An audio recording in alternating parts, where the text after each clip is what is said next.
இந்த வஹாபிகளுக்கு வணக்கம் என்றால் என்ன, மரியாதை என்றால் என்ன என்று தெரியாது, போட்டு குழப்பிக்கிறது. நாம் தெளிவாக இருக்கிறோம். வணக்கம் என்பது இறைவனுக்கு, மரியாதை என்பது இறை நேசர்களுக்கு. இந்த தெளிவு அன்றைக்கு மலக்குகளிடம் இருந்தது. அதே தெளிவு இன்றைக்கு அஹ்லுஸ் சுன்னா வல் ஜமாத்திடம் இருக்கிறது. இந்த தெளிவு அன்றைக்கு இப்லீஸிடம் இல்லை. அதே தெளிவு இன்றைக்கு வஹாபிகளிடம் இல்லை. வணக்கம் மரியாதை ரெண்டும் போட்டு குழப்பிக்கிறாங்க. நம்ம வலிமார்களை மரியாதை செஞ்சு வச்சுக்கிறோங்களேன், சிறுக்குங்கிறது. மரியாதை செய்வது சிறுக்கா? உடனே ஒரு ஆயத்தை ஓதிடுறது, இன்னல்லாஹ லா யக்ஃபிரு அன் யுஷ்ரக பிஹி வ யக்ஃபிரு மா தூன ஸாலிக லிமன் யஷா. இறைவன் குர்ஆன்ல சொல்லிட்டான், மற்ற ஏதாவது பாவங்கள் இருந்தா நாடன் உங்களுக்கு மன்னிப்பான், ஆனா ஷிர்க்க மன்னிக்கவே மாட்டான். நீங்க போய் ஷிர்க் செய்யல அப்படிங்கிறது. இந்த வசனம் உண்மை. நாம் செய்யற செயல்பாடு ஷிர்க்கா? ஒரு ஆள்கிட்ட போய் நம்ம சொல்றோம் அல்லாஹ் ஷிர்க்க மன்னிக்க மாட்டான், என்னப்பா சோறு சாப்பிடுற, அந்த உடனே நம்மளை பார்த்து கேட்பாரு, ஷிர்க்க மன்னிக்க மாட்டான் சரிதான், நான் சோறு சாப்பிடுறேன் ஏன் ஷிர்க்குங்கிற கேட்பாரா இல்லையா? சரி, நம்மகிட்ட ஒரு ஆள் சொல்றாரு அல்லாஹ் ஷிர்க்க பண்ண மன்னிக்க மாட்டான், நீங்க என்ன ட்ரெயின்ல போறீங்க அப்படிங்கிறா வச்சுக்கிறோங்க, நம்ம விட்டுருவோமா? அந்த ஆளை பிடிப்போம். ஷிர்க்க மன்னிக்க மாட்டான், அது சரிதான், நான் ட்ரெயின்ல போறேன் ஏன் நீ ஷிர்க்குங்கிற கேட்போம்ல. அந்த மாதிரிதான் எதையும் கேட்கணும். சம்பந்தமில்ல வசனத்தை ஒத்து, வசனம் இருக்கிறது கரெக்ட் தான். நம்ம இறைநேசர்கள் மரியாதை செய்வது வந்து ஷிர்காகுமா? அதையும் ஜாயின் பண்றாங்க, வேற வழி இல்லை. இந்த மக்கள் இப்படிதான் போட்டு இழுக்கணுங்கிறதுனால. அப்போ இளைஞர்கள் குர்ஆனும் தெரியாது, அதையும் தெரியாது, குர்ஆனோட வசனத்தை ஓய் தானே இழுக்கணும், அதான் கடிவாளம், அந்த மாதிரி நினைச்சுக்கிறது. இப்படியே இவர்கள் தெளிவில்லாமல் இன்றைக்கும் இருக்கிறார்கள். அல்லாஹு தஆலா ஆதம் அலைஹிஸ்ஸலாத்துக்கு சஜ்ஜா செய்ய சொன்னான், மலக்குமாரெல்லாம் செஞ்சுட்டாங்க. ஏன் அவங்க தெளிவா இருக்கிறாங்க, நம்ம இறைவனுக்கு சஜிதா செய்தால் வணக்கம், ஆதம் அலைஹிஸ்ஸலாம் அவர்களுக்கு சஜ்ஜா செய்வது மரியாதை. தெளிவா இருந்தாங்க, செஞ்சாங்க, வெற்றி பெற்றுட்டாங்க. இப்லீஸ் என்ன செஞ்சான்? அல்லாஹ்ட்ட சொன்னான் செய்ய மாட்டான் அப்படின்னு. நான் ஆதம் செய்ய மாட்டேன்டான். உடனே அல்லாஹ் தஆலா சந்தோஷப்பட்டானே, ஷைத்தானை கூப்பிட்டு பக்கத்தில் உட்கார வச்சுக்கிட்டு முதுகை தட்டி கொடுத்து, உண்மையான தௌஹீத்வாதி நீ தான் அல்லாஹ் சொன்னானா அவனை பார்த்து? இல்லையே. உண்மையில அல்லாஹ் சந்தோஷப்பட்டிருக்கானே, பரவாயில்லையே, இப்லீஸ் சஜா செஞ்சா எனக்கு மட்டும் தானே செய்வானா, மற்றவங்களுக்கும் செய்ய மாட்டானாமே அப்படின்னு அல்லாஹ் சந்தோஷப்பட்டானே. தூக்கி எறிஞ்சிட்டு இப்லீஸ. ஏன்னா இறைவனுக்கு வணக்கம் என்றால் என்ன, அவன் சொன்னதேன்னு கேட்கணும். என்ன வணங்குனா வணங்கணும், இன்னொரு மரியாதை செய்யணும், மரியாதை செய்யணும். அப்பதான் இறைவனுக்கு கட்டுப்பட்டு நடக்கிறான்னு அர்த்தம். சுன்னத் வல் ஜமாஅத் இறைவனுக்கு கட்டுப்பட்டு நடக்கிறோம். என்னை வணங்கு என்று இறைவன் சொன்னா அவனை வணங்குறோம். என்னுடைய நேசர்களுக்கு மரியாதை செய்ய என்று அல்லாஹ் சொன்னா மரியாதை செய்கிறோம். அதை கரெக்டா செஞ்சாங்க மலக்குமார்கள். அதே தெளிவு இன்றைக்கு நம்மிடம் இருக்கிறது. ஆனா இப்லீஸ் தான் ஏமாந்து போனான். அல்லாஹ்வுக்கு மட்டும்தான் சஜ்ஜா செய்ய வேண்டாம். அவன் இந்த அளவிற்கு என்னுடைய சாபத்துக்கு காரணம் அவன் அல்லாஹ்வை வணங்க மாட்டேன்னு சொன்னதா? அவன் வணங்கின அளவுக்கு வேற யாரும் வணங்கலையங்க. அப்படி இல்லை வணங்கினா. அப்ப அவன் செஞ்ச குறைபாடு என்ன? மதிக்க வேண்டியவர்களை மதிக்கவில்லை, அதனால் தூக்கி எறியப்பட்டான். இப்ப நீங்க புரிஞ்சுக்கலாம். இன்னைக்கு சில பேர் தொழுகாண்டா தொழுக, வணக்கம்னா வணக்கம், நெத்தியெல்லாம் காய்ச்சி போகும், ஒரே வணக்கம். இன்னொரு கூட்டம் இருக்குது வணக்கமே இல்லை, ஒரு மாதிரியா போய்கிட்டு இருக்கு. ஒரு கூட்டத்துல வணக்கமும் இல்லை, மரியாதையும் இல்லை. இன்னொரு கூட்டம் வணங்குது, வணக்கம் வணக்கம், மரியாதை இல்லை. வணக்கத்தை மட்டும் வைத்துக் கொண்டு ஒரு மனிதன் வெற்றி பெற முடியும் என்றிருந்தால் இப்லீஸ் வெற்றி பெற்றிருக்க வேண்டும். அவன் செய்யாத வணக்கமா? அவன் செஞ்ச குறைபாடு, மதிக்க வேண்டும், மதிக்கல. இப்ப புரிஞ்சுக்கிடுச்சு நமக்கு. வணக்கமும் இருக்க வேண்டும், மரியாதையும் இருக்க வேண்டும். என்ன அல்லாஹ் குர்ஆன்ல சொல்லி காட்டுறான், லிதுமினு பில்லாஹி வ ரசூலிஹி. நீங்க இறைவனையும் இறைத்தூதர் ஸல்லல்லாஹு அலைஹி வஸல்லம் அவர்களையும் ஏற்றுக்கொள்ள வேண்டும். ஒன்னாவது, வதுஅஸ்ஸிருஹு வதுவக்கிருஹு. இறைத்தூதர் ஸல்லல்லாஹு அலைஹி வஸல்லம் அவர்களை கண்ணியப்படுத்த வேண்டும், மரியாதை செய்ய வேண்டும். மூன்றாவது, வதுஸப்பிஹுஹு. இறைவனை வணங்க வேண்டும். இந்த வசனத்தில் இறைவன் மூன்றை குறிப்பிடுகிறான். ஒன்று ஈமான், இறை நம்பிக்கை. இரண்டாவது, இறை தூதர் ஸல்லல்லாஹு அலைஹி வஸல்லம் அவர்களை கண்ணியப்படுத்துவது. மூன்றாவது, இறைவனை வணங்குவது. ஈமானுக்கும் இபாதத்திற்கும் மத்தியில் இறை தூதர் ஸல்லல்லாஹு அலைஹி வஸல்லம் அவருடைய அந்த கண்ணியத்தை இறைவன் புகுத்தி இருக்கிறான் என்றால் என்ன காரணம்? என்னதான் நீங்க ஈமான் கொண்டுட்டான் வணக்கம் செய்யணும்னு சொன்னாலும் சரிதான், ஏன் ரசூலை கண்ணியப்படுத்தலன்னு சொன்னா உன்னுடைய வணக்கம் எல்லாம் என்னிடம் அங்கீகரிக்கப்படாதுங்கிறத காட்டுறதுக்கு தான் ஈமான் இபாதத் ரெண்டுக்கு மத்தியில கண்ணியத்தை வச்சான். இது இல்லாம இபாதத் செஞ்சா எந்த பிரயோஜனம் இல்லை அப்படிங்கறத காட்டுறான். அப்ப அடிஷனல் பிரச்சனையா இது? சில பேர் சொல்றது வணக்க இபாதத் இருந்தா போதுங்க, இந்த மரியாதை அது இதெல்லாம் அடிஷனல் அப்படின்னு நினைச்சுக்கிறது. அடிஷனல் இருந்தா இது இறைவனிய மூன்ற சொன்னா அல்லாஹ் சொல்றான், அத்தியுல்லா, அல்லாஹ்வுக்கு வழிபடுங்கள், அத்தியு ரசூல், இறைத்தூதர் ஸல்லல்லாஹு அலைஹி வஸல்லம் அவர்களுக்கு கட்டுப்பட்டு நடங்கள்ங்கறான். ஒரு ஆள் சொல்றாரு அல்லாஹ்வுக்கு கட்டுப்பட்டு நடந்தா போதுங்க, அல்லாஹ்வுடைய ரசூல் இருக்குன்றாரு, இவர் வெற்றி பெற முடியுமா? இறைவன் ரெண்டு சொன்னா ரெண்டு தான். அதுல ஒன்னு எடுத்துட்டு ஒன்னு எடுத்தாக்கா அவர் வெற்றி பெற முடியாது, தெரியுதுல? அப்ப இறைவன் அந்த வசனத்துல 3 சொல்றான், ஈமான், கண்ணியம், வணக்கம். இல்ல இந்த 3ல 2 மட்டும் போதும், இறைவன் 3மா நீங்க 2 இதான் இறைவனுக்கு கட்டுப்பட்டு நடப்பது. அதனால என்னமோ கண்ணியம்ங்கிறதெல்லாம் அடிஷனல் பிரச்சனை நினைக்காதீங்க. நான் மறுமையிலே வெற்றி பெறுவதற்குண்டான அடிப்படை விஷயம் என்கிற நம்ம வழங்கிக்கலாம். இதுதான் வழங்காம இருக்கிறான், குர்ஆன் வசனத்தை வழங்குறது இல்லை. அப்ப நம்ம எல்லாம் தர்காவுக்கு போவோம் ஜியாரத்துக்கு, அதெல்லாம் போகக்கூடாது. ஏங்க போகக்கூடாது? உடனே ஒரு ஹதீஸை கொண்டு வந்துடுறது. இவங்களுடைய பழக்கமே அதுதான். சொல்லுகிற அனைத்து சட்டங்களும் இவங்க குர்ஆன் ஹதீஸ்ல எடுக்கல. இப்னு தைமியா சொன்னதுதான், முகமது பின் அப்துல் வஹாப் சொன்னதுதான். இந்த 2 காமிச்சுக்கிட்டே இருப்பாங்க. 2ன்னோட இளைஞர் நினைச்சுக்கிட்டாங்க குர்ஆன் ஹதீஸை காமிக்கிறாங்க போவோம் நினைச்சுக்கிட்டாங்க. காரணம் இந்த இளைஞர்களுக்கு கல்வி ஞானம் இல்லை எங்கதான், அப்பாவி இளைஞர்கள் பாவம். அவங்க இந்த 2ன்னு காட்டுற என்ன தெரியுமில்ல, ஒன்னு இப்னு தைமியா, இன்னொரு ஆளு முகமது அப்துல் வஹாப். குர்ஆன் ஹதீஸ் அல்ல, இந்த 2 பேருடைய கருத்தை தான் மக்கள் மத்தியில் சொல்றதுக்கு குர்ஆனை ஹதீஸ் பயன்படுத்துறது. ஏன்னா சுன்னத் ஜமாத்துக்கு வஹாபிகளுக்கு வித்தியாசம் இருக்குது. குர்ஆனுக்கும் ஹதீஸுக்கும் ஒத்து போகக்கூடியவர்கள் சுன்னத்து ஜமாத்தினர். தங்களுடைய கருத்துகளுக்கு குர்ஆனையும் ஹதீஸையும் ஒத்து போக வைக்கக்கூடியவர்கள் இந்த வஹாபிகள். குர்ஆனும் ஹதீஸும் தனக்கு ஒத்து போகலன்னு வச்சுக்கிறீங்களேன், இந்த வஹாபிகள் வளைப்பார்கள். வளைக்க முடியாவிட்டால் ஒடித்து போட்டு விடுவார்கள். இப்படி எத்தனையோ வசனங்களையும் ஹதீஸையும் ஒடித்து போட்டு இருக்கிறார்கள். அதுல ஒண்ணுதான் இது. இப்ப பாருங்க, யாருக்கு போகக்கூடாங்கிறதுக்கு என்ன சொல்லுவாங்க? ஸல்லல்லாஹு அலைஹி வஸல்லம் சொல்லிட்டாங்க, லஅனல்லாஹுல் யஹூத வன்னஸாரா இத்தஹது குபூர் அன்பியாஹிம் மஸாஜித். அல்லாஹ் தஆலா யஹூத நஸாராக்களை சபிப்பானாக. ஏனென்றால் தங்களுடைய நபிமாருடைய கபர்களை எல்லாம் அவர்கள் பள்ளிவாசல்களாக மாற்றி விட்டார்கள். இந்த ஹதீஸ் இருக்குது, புகாரிலே இருக்கிறது, உண்மை. இந்த ஹதீஸுக்கும் இப்ப நம்ம ஜியாரத் போற தர்காவுக்கும் சம்பந்தமே இல்லை. ஏன்னு கேக்குறீங்களா? இந்த ஹதீஸுடைய விளக்கமாக அதே புகாரிலே வருது. ஸல்லல்லாஹு அலைஹி வஸல்லம் விளக்கி காட்டுறாங்க. என்னன்னு கேட்டா, அந்த கூட்டத்தாரில் ஒரு நல்லடியாரோ ஒரு நபியோ வஃபாத் ஆயிட்டா அவர் அடக்கம் செய்வாங்க.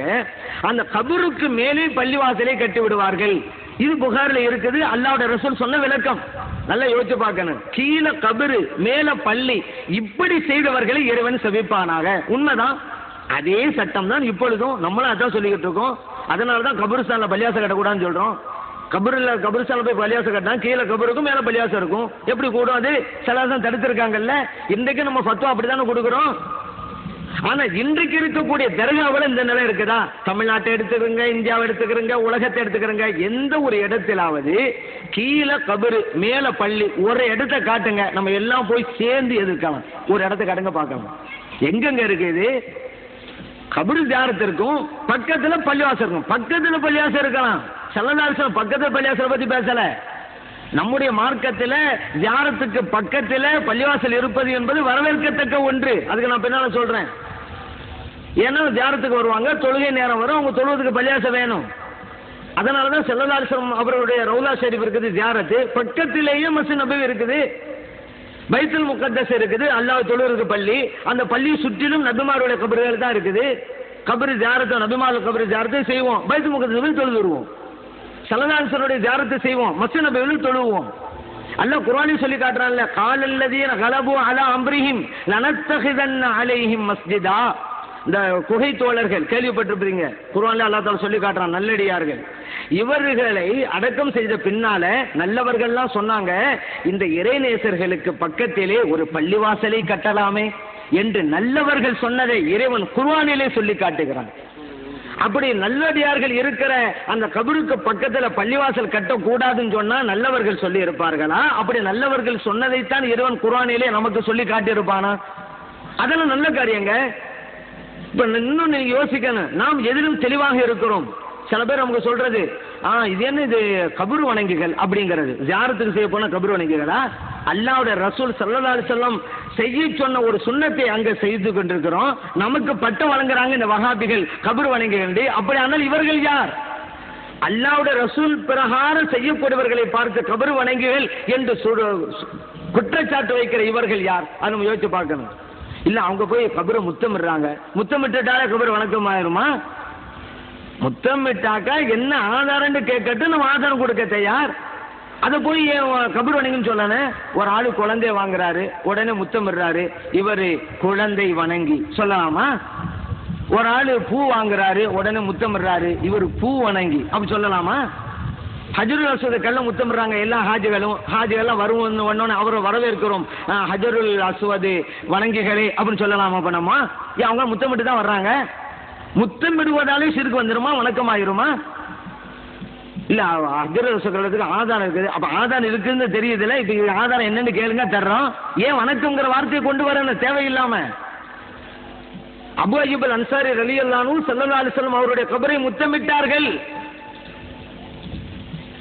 இது அஹ்மதிலே பதிவு செய்யப்பட்டிருக்கிறது. பிலால் ரலியல்லாஹு நமக்கு தெரியும், ஸல்லல்லாஹு அலைஹி வஸல்லம் அவங்க கூட இருந்தவங்க, வாங்க சொன்னவங்க.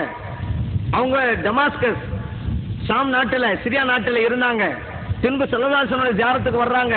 மர்ரக வஜ்ஹஹு, தங்களுடைய முகத்தை கபரின் மீது வைத்து புரட்டி புரட்டி எடுத்தார்கள். இப்னு அஸ்ஸாகிர்ங்கிற ஹதீஸ் கிதாபுல பதிவு செய்யப்பட்டிருக்கு. இப்ப நம்ம சொல்ற கிதாபு எல்லாம் ஹதீஸ் கிதாபு தான், வஹாபிகள் ஒப்புக்கொண்ட கிதாபு தான். ஹதீஸ் கிதாபுன்னா எது சொல்றது? அறிவிப்பாளர் வரிசையோட இருக்கும் ஹதீஸ், அதான் ஹதீஸ் கிதாபு. இப்னு அஸ்ஸாகிர்லாம் அந்த கிதாபு தான், அதுல பதிவு செய்யப்பட்டிருக்கிறது. அப்போ கபரை முத்தமிடலாமா? ஆதாரம் இருக்கிறதா கேளுங்க தர்றோம். ஏன் நீங்க இப்படி சொல்லணும்? கபரை வணங்குகள் எப்படி சொல்லலாம்?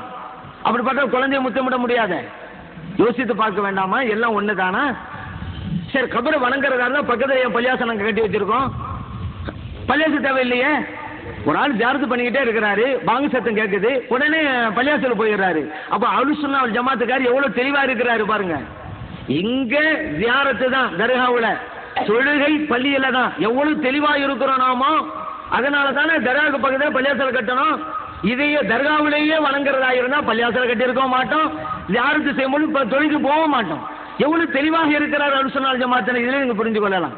இவங்க சொல்றாங்க அந்த மையத்தெல்லாம் கேட்காது. இப்போ வழிமாறுகளும் முறையிடுவோம், சலாம் சொல்லுவோம், நம்முடைய தேவைகளை முறையிடுவோம், அவங்க கேட்பாங்க, அல்லாஹ்விடத்தில் நமக்கா மன்றாடி பெற்று தருவாங்க, அதனால தான் முறையிடுறோம். இப்போ இவங்க என்ன சொல்லுவாங்க வஹாபிகள், அவங்க எல்லாம் கேட்க மாட்டாங்க. எங்க கேட்க மாட்டாங்கிறீங்க? அதுக்கு ஒரு வசனத்தை கொண்டு வர்றது. இப்படி வசனத்தை கொண்டு வந்து தான் அப்பா இளைஞர்களை ஏமாத்தினாங்க. என்ன அது வசனம்? இன்னக லா துஸிம் மௌதா, அல்லாஹ் குர்ஆன்ல சொல்லிட்டான், ஸல்லல்லாஹு அலைஹி வஸல்லம் அவர்களே நீங்கள் மையத்தை கேட்க வைக்க முடியாது. உண்மைதான். அந்த வசனம் இவர்களுக்கு எங்க ஆதாரமா போனுச்சு? அல்லாஹ்வுடைய ரசூல் கேட்க வைக்க முடியாதுன்னா அல்லாஹ் என்ன சொல்றான்? எல்லாத்தையும் செய்வேன் நான் தான், மையத்தை கேட்க வைக்கிறது நான் தான்ங்கிறான். உண்மையும் அதுதானே. இப்ப நான் பேசுறேன், பேச வைப்பவன் இறைவன். நீங்க எல்லாம் கேட்கறீங்க, கேட்க வைப்பவன் இறைவன். இப்ப நான் உங்ககிட்ட சொல்றேன், நான் உங்களை கேட்க வைக்கல அப்படின்னா என்ன அர்த்தம்? அல்லாஹ் கேட்க வைக்கிறான்னு அர்த்தம். நான் கேட்க வைக்கலங்கிறதுனால நீங்க எல்லாம் கேட்க மாட்டீங்கன்னு அர்த்தம். அல்லாஹ் குர்ஆன்ல சொல்ற நீங்க கேட்க வைக்க முடியாது, நான் கேட்க வைக்கிறேன். அதுதான் தௌஹீத். இந்த உலகத்தில் எது நடந்தாலும் இறைவனால் நடத்தப்படுகிறது. உண்மையான தௌஹீத் என்னங்கிறத போதிக்கிறான் இறைவன். அந்த வசனத்துல மையத்து கேட்காதுண்டா இருக்கு, காமிக்க முடியுமா? நான் இன்னைக்கு நம்ம சொல்றோமே மையத்து கேட்கும்னு சுன்னத் வல் ஜமாத் சொல்லுதல்ல, சும்மா சொல்லல, ஆதாரத்தோடு தான். ஸல்லல்லாஹு அலைஹி வஸல்லம் சொல்றாங்க, ஒரு மையத்தை அடக்கம் செஞ்சுட்டு நீங்க திரும்பி வரும்போது நடக்கிறீர்கள் அல்லவா, அப்பொழுது எழுகின்ற காலனி சப்தத்தையும் நிச்சயம் இந்த மையத்து கேட்கிறது. புகாரில பதிவு செய்யப்பட்ட ஹதீஸ். மையத்து கேட்குது, அல்லாஹ்வுடைய ரசூல் ஸல்லல்லாஹு அலைஹி சொல்லியிருக்கிறாங்க, நம்ம ஆதாரம் வச்சுட்டோம். இதான் சுன்னத் ஜமாத். இந்த வஹாபிகள் சொல்றாங்க மையத்தை கேட்காதுன்னு, ஒரு ஆதாரத்தை காட்டணுமே.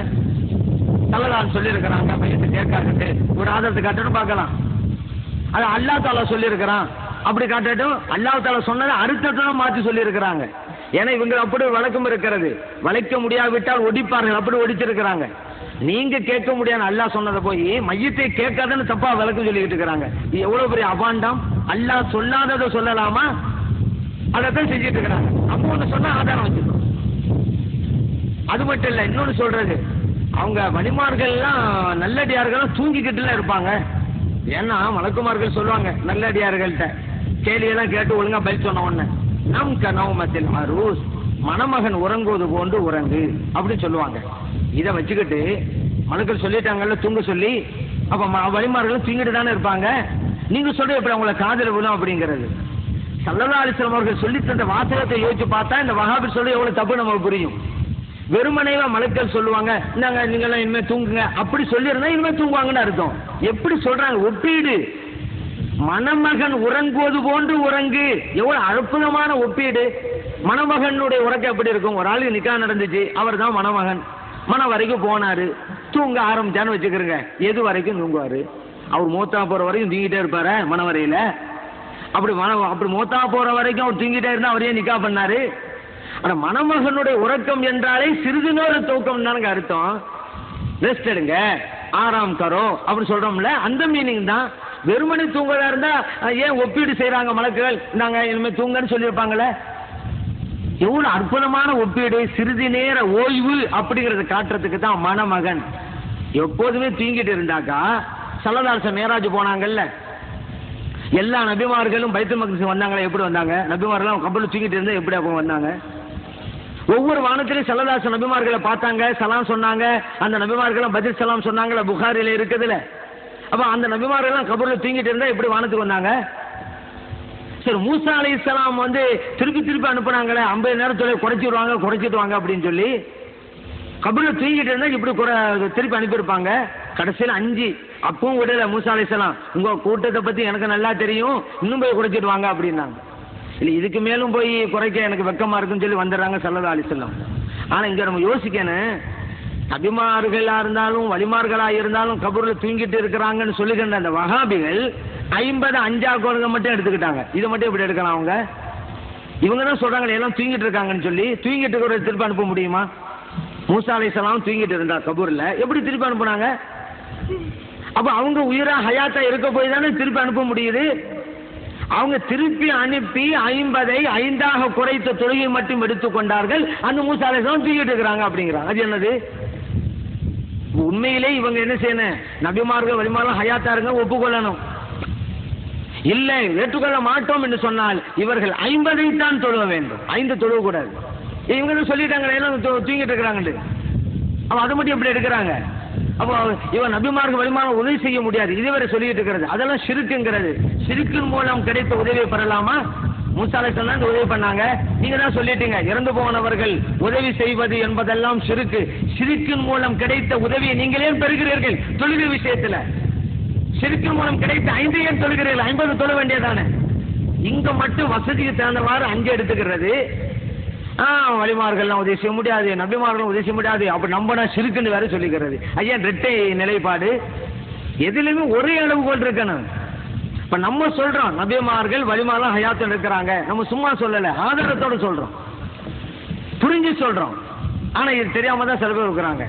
இப்ப பாருங்க, நபிமார்கள் ஹயாத்தா இருக்கிறாங்க, ஸல்லல்லாஹு சொல்லிட்டாங்க, நபியுல்லாஹி ஹய்யுன் யுர்ஸக்குன்றாங்க. அல்லாஹ்வுடைய நபி ஹயாத்துன் இருக்கிறாங்க, ரிஸ்க் வழங்கப்பட்டு கொண்டே இருக்கிறது. இப்னு மாஜால பதிவு செய்யப்பட்டிருக்கு. நபிமார்கள் மட்டுமல்ல வலிமார்களும் அப்படித்தான். ஸல்லல்லாஹு அலைஹி அவங்ககிட்ட வந்து ஒரு சஹாபி யாரும் சொல்லலாம், ஒரு இடத்துல நான் கூடாரம் அடிச்சேன், அது ஒரு கபருள்ள இடம், ஆனா கூடாரம் அடிச்ச போது கபரு இருக்குன்னு எனக்கு தெரியாது. அங்க அடிச்சு இருக்கும் போதுதான் புரியுது கீழே கபருக்குன்னு சொல்லி. ஏன்னா கபருக்குள்ள இருக்கக்கூடியவர் தபாரக்கல்லதி பேதுல் மூக்குங்கிற அத்தியாயத்தை ஓதுகிறார், என்னுடைய காதுகளால் அதை கேட்டேன், கடைசி வரைக்கும் ஓதினார். இப்ப ஸல்லல்லாஹு அலைஹி வஸல்லம் இதை கேட்டுட்டு சொன்னாங்க, கபூரிலே இருக்கக்கூடியவரும் இந்த அத்தியாயத்தை ஓதுகிறார் என்றால் இந்த அத்தியாயத்தினுடைய மகத்துவம் என்ன தெரியுமா? ஹியல் மானிஆ அல் முன்ஜிஆ, இது ஈடேற்றத்தை கொடுக்கும், நரகத்தை விட்டும் தடுக்கும், அவ்வளவு பெரிய ஆற்றல் இதுக்கு இருக்குதுங்கிறாங்க. திருமதியில இந்த அதி பதிவு செய்யப்பட்டிருக்கு. கபருக்குள்ள இருக்கக்கூடிய நல்லடியார் தூங்கிட்டே இருப்பாருன்னு சொன்னா இந்த அத்தியாயத்தை எப்படி அவங்க ஓதிருப்பாங்க? எப்படி இந்த சஹாபி கேட்டிருப்பாங்க?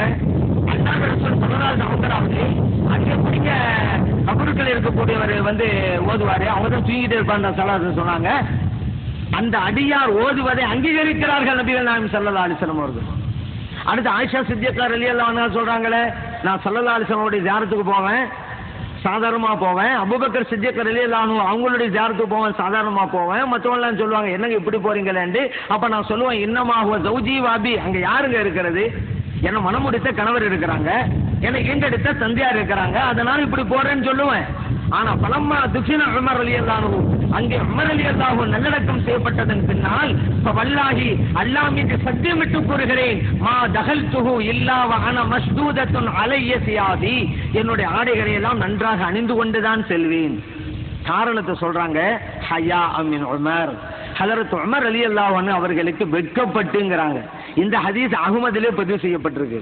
ஏன்னா அவங்க ஒரு அந்நியர், உமர் ரலியா அந்நியர், அவங்க வெட்கப்பட்டுக்கிற ஆடைகளை நன்றா அணிந்துகிட்டு போவேன்னு சொல்லும் பொழுது ஒரு கருத்தை அவங்க நமக்கு சொல்லி காட்டுறாங்க. கபருக்குள்ள இருக்கக்கூடியவர் ஜியாரத்து செய்ய வருவர்களை பார்க்கிறார்கள், அது மட்டுமல்ல அவர்கள் விழித்துக் கொண்டு இருக்கிறார்கள், தூங்கிக்கிட்டு இல்ல. தூங்கிக்கிட்டு இருந்தாலும் பிரச்சனை கிடையாது, உள்ளுக்கு யாரு இருந்தா என்ன தூங்கிட்டு தான் இருக்கா, போயிட்டு வந்துகிட்டே இருக்கலாம். ஆனா அவங்களுக்கு வெட்கப்பட்டு நான் இப்படி போறேன்னு சொல்லும் பொழுது அவங்க தூங்கிக்கிட்டு இல்ல, முடிச்சுக்கிட்டு தான் இருக்கிறாங்க. அப்படி இந்த ஆயிஷா சித்திகா ரலியல்லாஹு அன்ஹா சொல்றாங்க. அதை நம்ம ஏற்பதா? இந்த வஹாபி எல்லாம் தூங்கிக்கிட்டே இருப்பாங்கன்னு சொல்லுவாங்களே, இதை ஏற்கிறதா? யோசித்து பார்க்க வேண்டும்.